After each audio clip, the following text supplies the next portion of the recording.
মাজুলীৰ এজন যুৱক অনায়াসে গছত বগাব পাৰে যুৱকজনে এজোপা গছৰ পৰা আনজোপা গছলৈ ওপৰে ওপৰে বগাই যাব পাৰে যুৱকজনে মনোজ দলে নামৰ যুৱকজনৰ এই দক্ষতাই দৃষ্টি আকৰ্ষণ কৰিছে সকলোৰে 40-50 ফুট ওপৰত এডাল ৰছীৰ সহায়ত ইডালৰ পৰা সিডাললৈ বগাই যাব পৰা দক্ষতাও আছে মনোজ দলেৰ এই দক্ষতা চাবলৈ ভিৰ কৰে গাঁওবাসীয়ে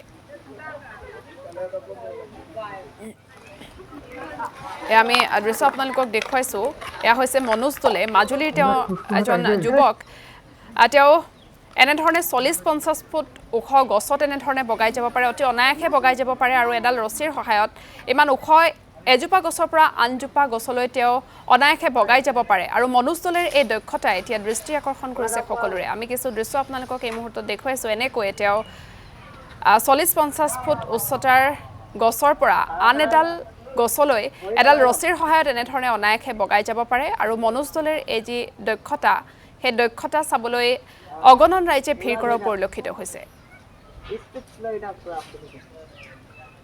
মানে মা দেউতাক দুনিয়াকে খুৱাব নোৱাৰাৰ কাৰণে ধেৰ কাম শিকিবলগীয়া হ'ল এনেকুৱা দুখৰ কাম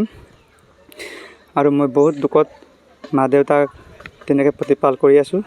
মই 14 চনৰ পৰা এইটো কাম কৰি আৰু আগতে অলপ ভয় খাইছিলোঁ হ'লেও এতিয়া মই ভয় নাইকিয়া হ'লেও কষ্টটো বেছি হয়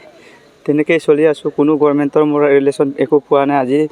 ইমান দিনে মোৰ 14 চনৰ পৰা আজি বছৰ কিমান হ'ল বহুত বছৰ হৈ গ'ল এতিয়ালৈকে মই একো সুবিধাটো পোৱা নাই পঢ়া তেনেকৈ পৰিয়ালটো খুৱাই দীঘল ডাঙৰ কৰি একেলগে কিমান গছ আপুনি ৰুব কৰিব মই এতিয়া একেলগে আপোনাৰ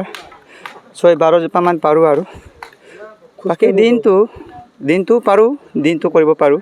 খোৱা বোৱা ঠিক হ'ব লাগিব গছ কটাটো মই প্ৰতিটো গছে আৰু নামটোহে ক'বলৈ বেয়া হৈছে গছৰ নাম আদায় কৰিব নোৱাৰোঁ প্ৰতি গছে আমি বগাব পাৰোঁ তামোল গছ ইজোপালৈ যাব পাৰোঁ তামোল গছটোতো ইপালৰ পৰা ইপাললৈ তামোল গছটোৱে মেইন দুখ আছে এই চিম্পুল গছকেইটা অলপ হ'লেবি এইবিলাক মই বৰকৈ হেৰি নহয় কষ্ট দেখুৱাব নোৱাৰে এইটো আমাৰ কাৰণে আমাৰ হয়